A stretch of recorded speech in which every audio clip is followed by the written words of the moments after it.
बहुत बहुत शुक्रिया हमें आमंत्रण करने के लिए यहाँ पे। मधु दंडवती जी की जन्म शताब्दी पर फारूक साहब बैठे हुए बड़े सीनियर हमसे, और वो ज़्यादा था कि वो ज़्यादा करीबी तरीके से दंडवती साहब के साथ काम किया, शायद साथी थे कैबिनेट में भी। लेकिन मधु दंडवती जी के साथ हमारी पहली मुलाकात हुई जब मैं छात्र संघ का अध्यक्ष था JNU में, और वो मंत्री थे रेलवे। हम लोगों की शिकायत उस समय यही होती थी कि पूरे देश में जब घूमते थे तो वो स्लीपर जो होता था लकड़ी का, उस स्लीपर के ऊपर सोना पड़ता था, और छात्र होने के नाते वो होल्ड ऑल वो सब ले जाने की ना आदत थी ना वो फिक्र था। लेकिन और उन दिनों में केरल जैसी जगह जाना है तो 54 घंटे लगते थे रेलगाड़ी में। अब ऐसी यात्रा करते करते दंडवती साहब के पास छात्र नेताओं सब मिलकर गए थे कि कुछ इलाज करिए आप, हम लोगों की जो थोड़ा सा राहत पहुंचाए। उन्होंने कहा कि उन्होंने खुद स्वयं सोचा था कि इसके लिए ये स्लीपर की पटरी को इसका कुछ हल निकाला जाए, और वो हल उन्होंने फिर निकाला। पहले 3 क्लास हुआ करते थे, फर्स्ट, सेकेंड और थर्ड क्लास को उन्होंने एबॉलिश करके सेकंड क्लास बना दी, और स्लीपर क्लास में फिर वो थोड़ा सा डनलप का वो फोम जो है वो लगाया गया हर बर्थ के ऊपर,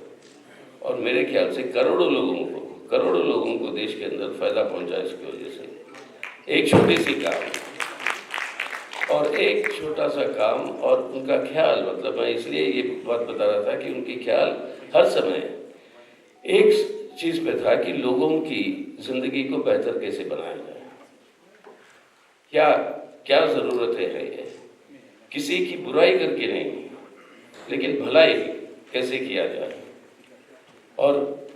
हम तो उस समय, जैसे मैं कह रहा था, छात्र ही थे जब वो मंत्री बने थे, और उससे पहले उनकी विचारधारा के बारे में बहुत कुछ प्रोफेसर दंडवती के रूप से पढ़ा, उनका लेख वेख पढ़ते थे। और ये प्रजा सोशलिस्ट पार्टी के जो नेता उस समय के PSP, और उसके दौरान ये चर्चा हर समय देश के वामपंथी आंदोलन में उठते आई रही कि जो दो धाराएं जो है वामपंथी आंदोलन के, एक है कम्युनिस्ट धारा, दूसरा है समाजवादी धारा। और ये समाजवादी धारे का भी बहुत ही प्रासंगिकता और उसकी प्रभाव उतनी ही रही है जितनी कम्युनिस्टों की रही है कुछ प्रांतों में। और ये दोनों धाराओं के बीच में अफसोस यही है कि मैं कई दिनों से ये बात हम लोग कोशिश करते रहे कि जो मिलन होनी चाहिए विचारधारात्मक, उसके अंदर अभाव रही। मधु दंडवती साहब उनके साथ कॉमरेड भरतन के साथ, क्योंकि उनकी बहुत पुरानी संपर्क रही, CPI के जो हमारे स्वर्गीय जो जनरल सेक्रेटरी थे, उनके साथ उनके घर पे अक्सर जाया करते थे, प्रेमिला ताई की चाय पीते थे, और चर्चा इसी पे होती थी कि कम्युनिस्ट और सोशलिस्ट ये दोनों कैसे मिलकर हम आगे बढ़ सकें। और हमारा यही मानना हर समय रहा, आज भी है, कि जब तक ये दोनों धाराओं के बीच में ये संबंध और गहरा होके जन सवालों के ऊपर जनता के आंदोलन को मजबूत नहीं करेंगे, देश के अंदर आज जो चुनौती हमारे सामने है उस चुनौती का सामना करना मुश्किल होगा। और जो चुनौती है आज अक्सर याद आते हैं, मतलब मधु दंडवती जैसे नेता आज हो जो लोगों की समस्याओं के बारे में बात कर सके, ना कि इतिहास में क्या हुआ या इतिहास में क्या होना चाहिए या इतिहास की रचना किस तरीके से होनी चाहिए। आज अब इन सभी सवालों से अलग हटके लोगों की नौकरी के बारे में, उनकी महंगाई जो बढ़ रही है, और फाइनेंस मिनिस्टर जो होते थे बजट से पहले, उनका यही उसूल था किसी से बात नहीं करते थे 24 घंटे, कहीं ऐसा ना हो कि कुछ हिंट पहुंच जाए उनको कि बजट में क्या आने वाला। उन दिनों में बजट का एक अहमियत था, क्योंकि वो टैक्स के अंदर जो रेट जो आती थी उससे कुछ लोगों को फायदा, कुछ लोगों को नुकसान होते थे, और वो पहले से अगर पता चल गया तो उसका बहुत बड़ा खतरा था। यानी एक ऐसी उसूलों के आधार पर पूरी जिंदगी और उनकी राजनीति उन्होंने निभाया, ऐसे कम ही है व्यक्ति आज के दिन जो इस तरीके की जो भी है उनकी विचारधारा। बहुत बहस भी होती थी कि मार्क्सवाद के बीच में और समाजवादी चिंतन के बीच में। मधु लिमय साहब हुआ करते थे, मधु दंडवती और मधु लिमय साहब दोनों की रचनाएं अक्सर हम लोग से बहुत कुछ सीखा हम लोगों ने उनसे। लेकिन ये राजनीतिक धारा जो है आज के दिन हम समझते हैं कि ये और ज़्यादा ज़रूरी है, और इसलिए मेरी आग्रह है जो अरुण जी से भी जो ये आपने ये आयोजन किया, बहुत अच्छी बात है कि आज के दिन मधु दंडवती साहब की जन्म शताब्दी मना रहे हम, लेकिन इसी को थोड़ा आगे आप विचारधारा के रूप में इन चर्चाओं की गोष्ठियाँ बनवाइए, जिसकी हम समझते हैं कि बहुत ही अहमियत और ज़रूरत है आज के दिन कि ये दोनों धाराओं के बीच में और आगे को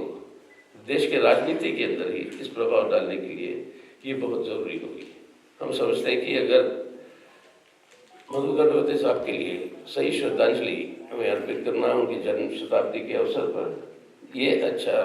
अवसर है उनकी याद में, और इस अवसर को का फायदा उठाते हुए इन तरीके की चर्चाओं को और गोष्ठियों को आगे बढ़ाने के लिए और कॉन्क्रीट कार्यक्रमों के आधार पर जनता के बीच में जन आंदोलन की रूप लेने की वो ज़रूरत जो है उसको हम आगे ले जा पाएंगे। ये हम समझते हैं कि असली श्रद्धांजलि होगी। तो हमारा प्रणाम मधु दंडवती जी के लिए,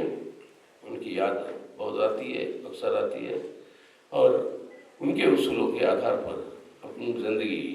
हम अपना ना सिर्फ बिताएं लेकिन दूसरों को भी प्रभावित करने की कोशिश करते हुए आज जो चुनौती है हमारे देश को बचाना है, आज भारत को, उसके संविधान को, उसकी संवैधानिक संस्थाओं को, ताकि आने वाले दिनों में एक बेहतर भारत का निर्माण करें।